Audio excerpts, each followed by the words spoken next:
Audio Jungle.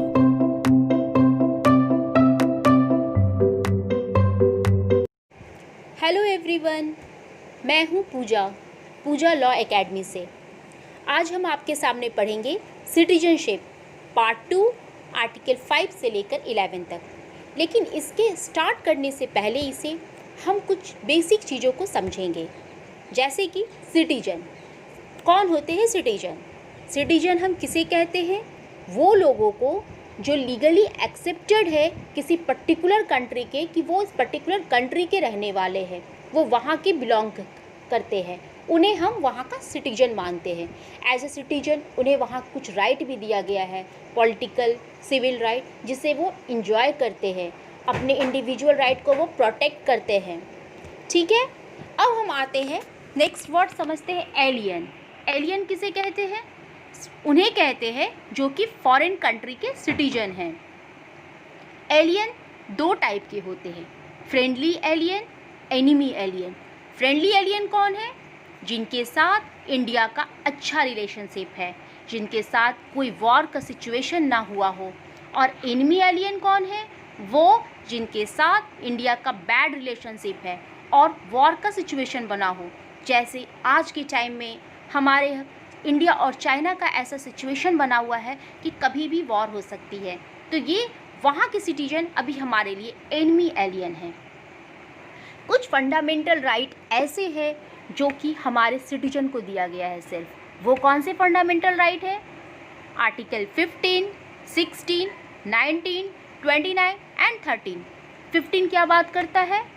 वो prohibit करता है डिस्क्रिमिनेशन को। आर्टिकल 16 बात करता है equality of opportunity in matters of public employment. 19 बात करता है freedom of speech, expression, thought, believes, trade, profession settled any part of the India. 29 and 30 बात करता है माइनॉरिटीज़ के राइट को। इनके बारे में, ये सारे फंडामेंटल्स के बारे में मैं अलग से वीडियो बनाऊंगी, जिसके बारे में हम डिटेल्स में पढ़ेंगे। अभी हम बात करते हैं सिटीजन को लेकर। Now come to the article 5। Article 5 बात करता है कि कौन है इंडिया के सिटीजन।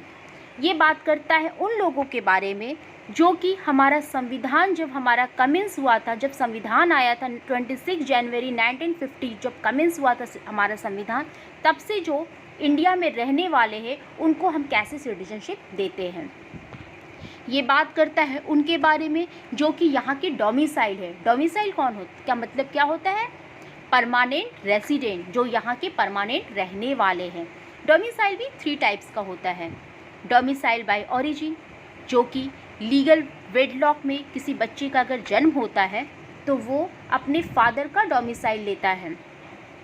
दूसरा होता है डोमिसाइल बाय चॉइस, जब मेजर हो जाने के बाद वो बच्चा साउंड माइंड का होता है तो वो अपनी मर्जी से डोमिसाइल चूज़ करता है कि उसे अब यहाँ नहीं कहीं और रहना है।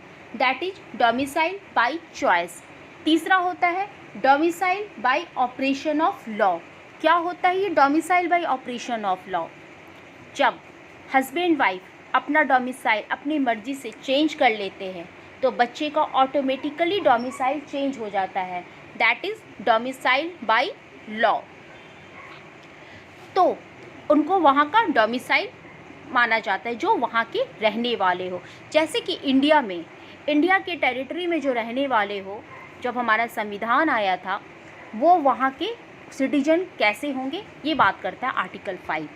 या तो उनका जन्म इंडिया में हुआ हो, या दूसरी बात है इंडिया में उनका जन्म हुआ हो, या फिर उनकी पेरेंट्स में किसी का जन्म इंडिया में हुआ हो, या वो हमारे संविधान जब आया था 26 जनवरी 1950, उसके 5 साल पहले से वो इंडिया में रह रहे हो।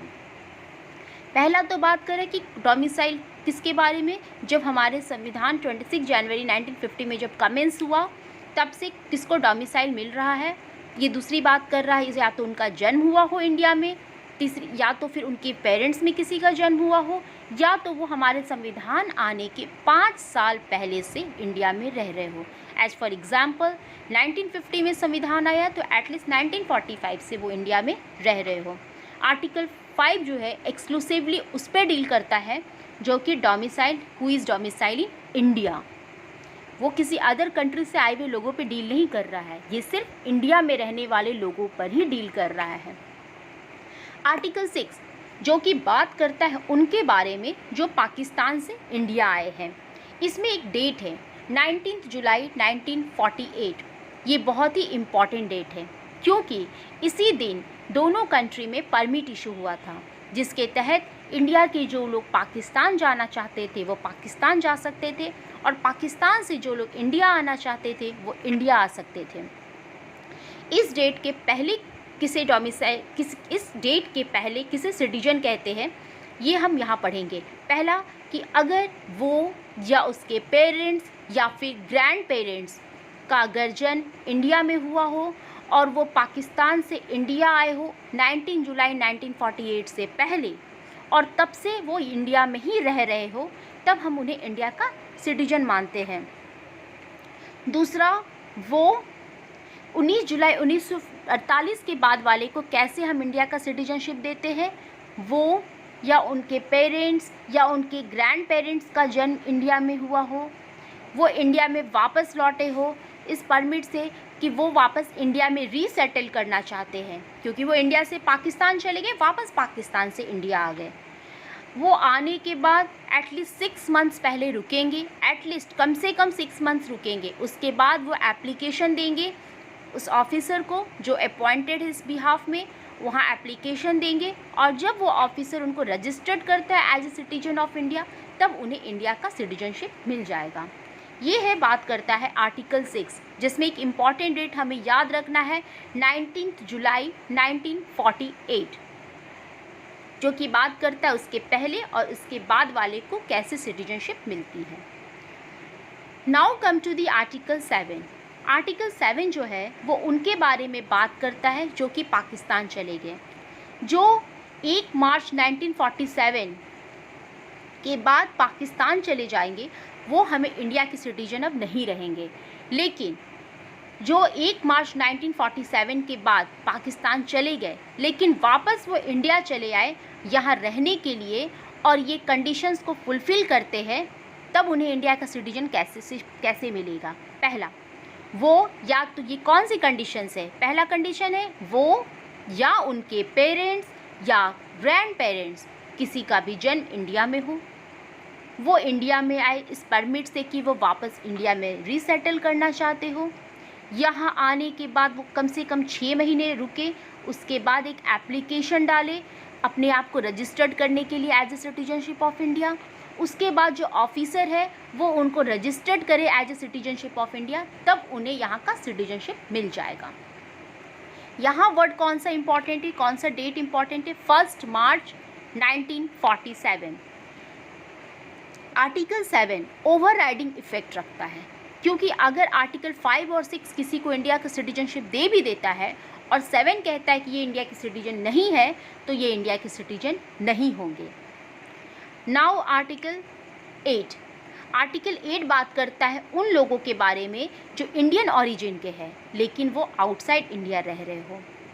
ये उन लोगों के बारे में बात करता है जो एब्रॉड में रह रहे हो। एब्रॉड में पाकिस्तान इंक्लूडेड नहीं है। क्यों नहीं इंक्लूडेड है? क्योंकि पाकिस्तान के बारे में हम ऑलरेडी आर्टिकल 6 और 7 में पढ़ चुके हैं। तो इसमें कह रहा है कि उन्हें कैसे सिटीजनशिप मिलेगा, इसके लिए क्या कंडीशन है, वो या फिर उनके पेरेंट्स या फिर उसके ग्रैंड पेरेंट्स किसी का भी जन्म अनडिवाइडेड इंडिया में हुआ हो। अनडिवाइडेड इंडिया क्या है? वो इंडिया जो पाकिस्तान से अलग नहीं था, वो इंडिया जिसमें पाकिस्तान भी पहले था, बाद में पाकिस्तान इंडिया से अलग हुआ, तो जिनका जन्म अनडिवाइडेड इंडिया में हुआ हो और वो जहाँ भी एब्रॉड में रह रहा हो वो वहाँ पर रजिस्टर्ड करवाए जाकर कि वो इंडिया का सिटीजनशिप उसे चाहिए। इसके लिए वो वहाँ डिप्लोमेटिक और जो कॉन्सुलर रिप्रेजेंटेटिव है जो हमारे कंट्री इंडिया के, उनके पास जाए और एक प्रिस्क्राइब्ड फॉर्म में एप्लीकेशन भरे कि उन्हें इंडिया का सिटीजनशिप चाहिए, वो फॉर द टाइम बिंग यहाँ पर रह रहे हैं, तब उन्हें यहाँ का सिटीजनशिप मिल जाएगा। अब है आर्टिकल 9। आर्टिकल 9 बात करता है उन लोगों के बारे में जो कि अपनी मर्जी से सिटीजनशिप छोड़ देते हैं हमारे संविधान आने के पहले, संविधान कमेंस होने के पहले, दैट इज़ 26 जनवरी 1950 के पहले कोई अगर अपनी मर्ज़ी से अपना सिटीजनशिप इंडिया का छोड़ देता है और किसी अदर कंट्री का सिटीजनशिप ले लेता है तो वो हमारे कंट्री का सिटीजन अब नहीं कहलाएगा, क्योंकि उसने यहाँ का सिटीजनशिप छोड़ दिया है। हमारी कंट्री में सिंगल सिटीजनशिप है, ड्यूअल सिटीजनशिप पर बिलीव नहीं रखता है इंडिया। तो ये हो गया आर्टिकल 9। आर्टिकल 10 कहता है जिसको सिटीजनशिप मिल चुका है अंडर आर्टिकल 5, 6, 7, 8 वो अपना सिटीजनशिप के राइट को कंटिन्यू करेंगे, लेकिन subject to the law passed by the parliament. क्योंकि ये सारा जो राइट है, ये जो लॉ है सिटीजनशिप को, इसके लिए कानून पार्लियामेंट बना सकती है। इसलिए पार्लियामेंट जिस तरह से कानून बनाएगी उसके अकॉर्डिंग वो अपने राइट को इंजॉय करेंगे। आर्टिकल 11 कहता है पार्लियामेंट कोई भी प्रोविज़न, नियम, कानून बना सकता है सिटीजनशिप को लेने के लिए, छोड़ने के लिए, एक्विजिशन और टर्मिनेशन ऑफ सिटीजनशिप। और भी कोई अगर ऐसा मैटर हो सिटीजनशिप को लेकर, वो कानून कौन बना सकता है? हमारा पार्लियामेंट। कब से? आफ्टर 26 जनवरी 1950 के बाद से ये कानून बनाने का अधिकार हमारे यहाँ पार्लियामेंट को है। इस तरह से ये सिटीजनशिप यहाँ पे ख़त्म हो रहा है। आई होप आपको मेरी वीडियो अच्छी लगी होगी। अगर आपको मेरी वीडियो अच्छी लगी है तो प्लीज़ इसे लाइक करें, अपने दोस्तों के बीच में शेयर करें और सब्सक्राइब करें। मैंने इसके पहले एक और वीडियो बनाई थी article 123 legislative power of the president, उसका भी लिंक मैं यहाँ डिस्क्रिप्शन में डाल दे रही हूँ। अगर आपको वो वीडियो देखना है तो आप यहाँ से ओपन करके देख सकते हैं। Thank you so much.